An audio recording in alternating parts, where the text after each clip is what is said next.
E aí, gente, tudo bem? Vamos falar mais um pouquinho sobre natação e atividade física.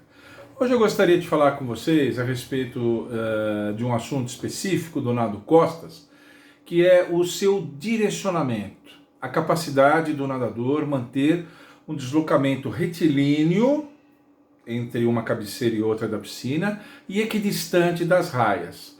Porque muitas vezes, você já deve ter visto isso, o nadador de costas ele vai nadando, ele vai se desviando dessa linha mediana, ele vai, pum, esbarra na raia de um lado. Aí ele compensa, vai, pum, esbarra na raia do outro lado e assim vai. Em todos os nados pode acontecer isso, mas no nado costas isso é especialmente comum, né? Então vamos falar um pouquinho disso. E eu queria começar falando se isso é de fato uma coisa importante. Será que é uma coisa importante isso? É uma coisa importante esse direcionamento. O aluno deve buscar esse direcionamento retilíneo e equidistante de ambas as raias que estão delimitando a sua área de nado, seja qual for o nível dele. Veja, um indivíduo que ainda é aluno, que é simplesmente aluno, trombar com a raia traz medo. Se ele não tiver adaptado então à parte funda, ele vai poder esbarrar na raia no fundo, ele vai ficar com medo, vai trazer desatenção, ele pode se machucar, pode acontecer até alguma coisa nesse sentido, e vai gastar muita energia para sair da raia, para se desvencilhar da raia, essas coisas todas. Então, para um aluno, isso é muito ruim. Para um aluno que está aprendendo em fase de aperfeiçoamento, isso é muito ruim. E para um atleta?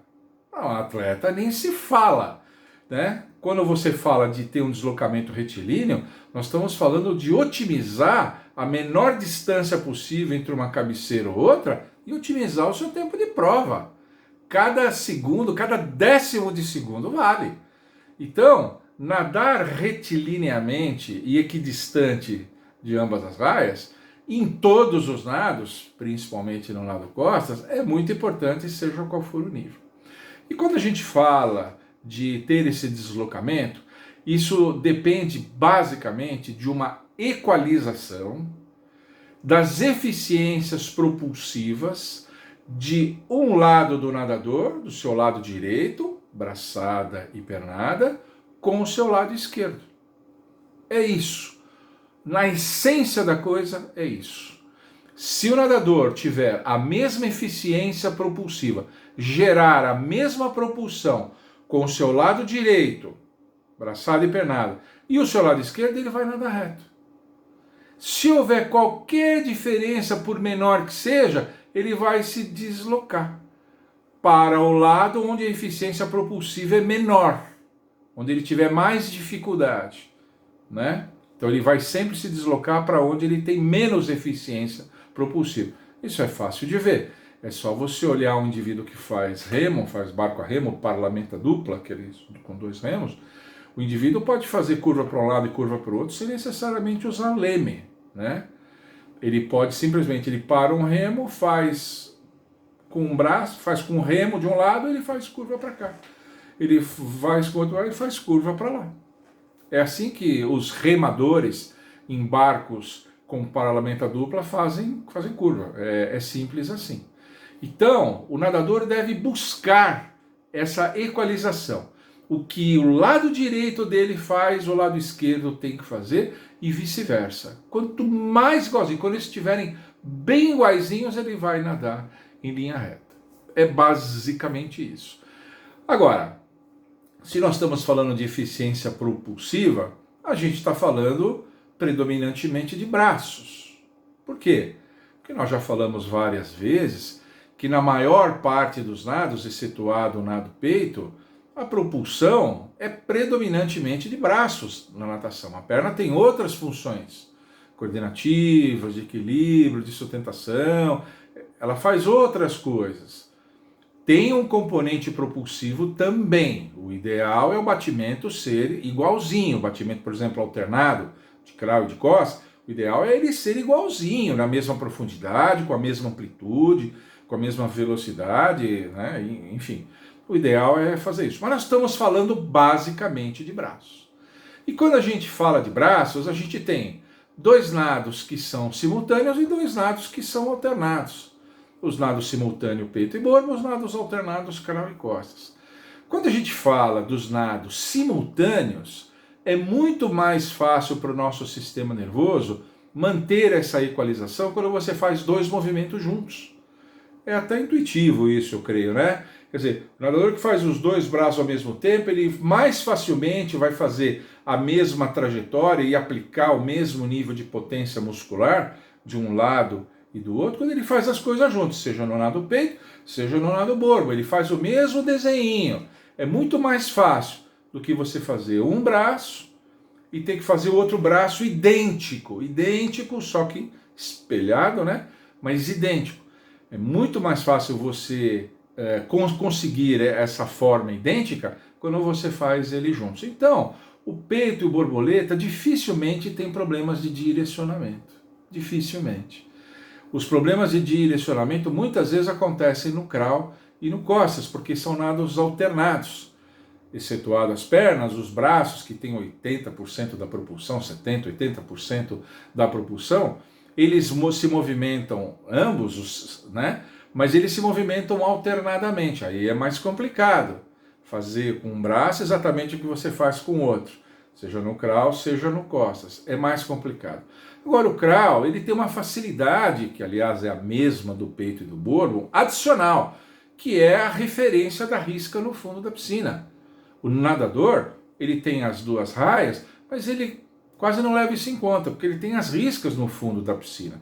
Mesmo que a piscina tenha parte rasa e uma parte mais funda, de 3, 4 metros, aquela risca ajuda muito. A risca na parede da piscina ajuda a ele ver a borda aproximando-se, e principalmente a linha longitudinal no fundo, ele vai acompanhando aquilo e ele vai retinho. Por isso que é difícil o nadador de crawl esbarrar numa borda ou na outra, a menos que ele perca a capacidade de enxergar.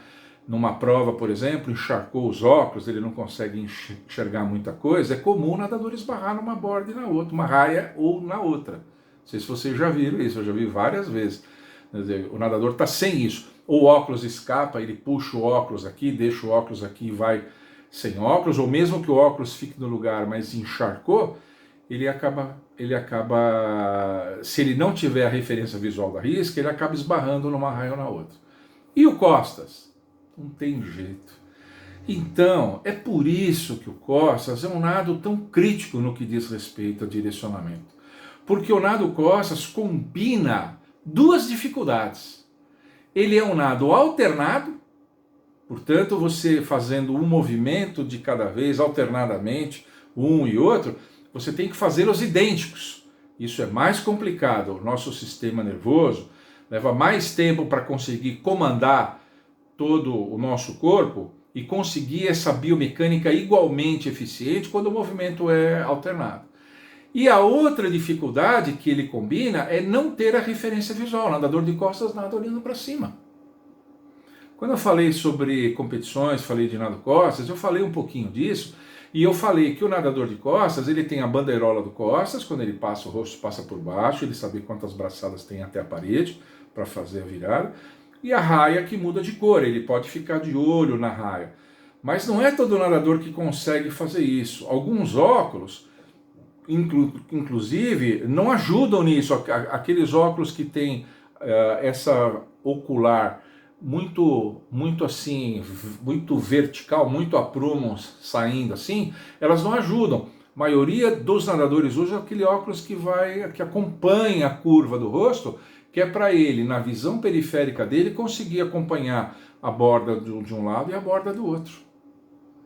Quer dizer, o óculos tem esse design mais hidrodinâmico para diminuir a resistência frontal, sim, mas para ajudar o nadador nisso, principalmente o nadador de costas, ele tem que acompanhar uma raia ou de outra. Então o nado costas, ele é um nado crítico nessa coisa do direcionamento, por isso, ele é alternado e carece de referenciais visuais para isso.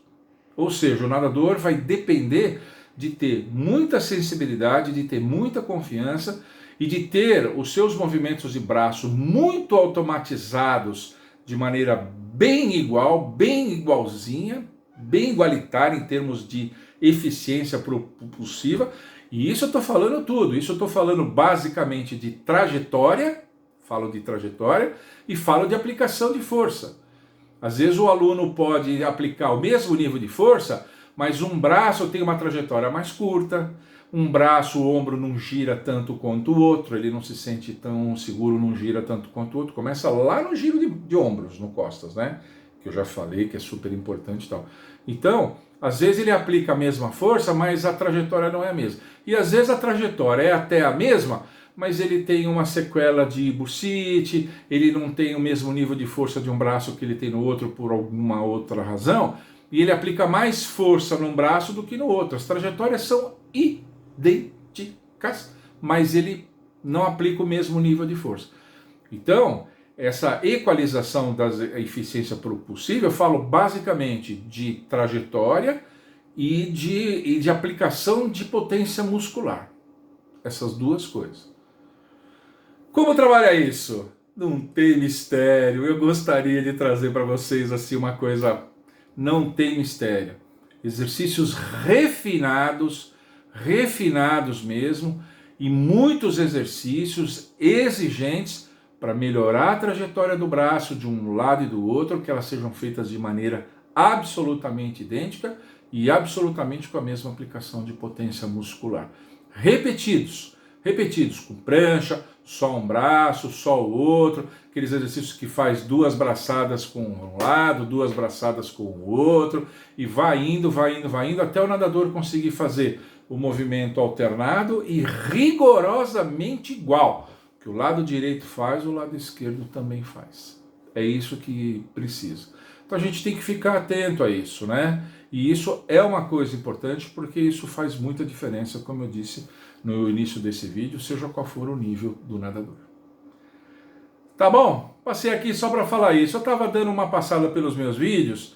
Quando eu passei pelos vídeos do Costas, eu vi que eu esbarrei muito de leve nesse assunto, mas não falei especificamente sobre o direcionamento. Eu falei de referenciais visuais, de medo, que é muito tenso, que muitos alunos não gostam do Costas porque ele é muito tenso, o nadador tem medo de bater a cabeça ou a mão na borda. Eu falei disso, mas não tinha falado sobre o direcionamento. Tá aí agora essa parte importante para que a gente possa prestar atenção. Nós profissionais e vocês aí atletas, né? Vocês nadadores, prestem atenção nisso. Tá bom? Espero que vocês tenham gostado. Se vocês gostaram, deixam um like aqui. Ainda tem muita gente assistindo o meu vídeo. De cada 4 pessoas que assistem o meu vídeo, 3 não são inscritos. 3 estão aí assistindo e não tem a capacidade de fazer inscrição. Pô, gente, me ajuda, vai. Se inscreva aqui no nosso canal, ativa o sininho, mandem comentários e sugestões, qualquer comentário e sugestão, qualquer coisinha, nem que seja para dizer da sua experiência com isso, se você já fez, já não fez. Eu não tenho uma opinião a respeito, mas comigo também eu tive dificuldade. Qualquer comentário ajuda a qualificar o vídeo. E mandem sugestões de dificuldades e de vídeos que eu posso fazer. Eu tenho algumas anotadas aqui, algumas boas anotadas, né? Porque as melhores sugestões aqui viram vídeo. Tá bom? Tchau!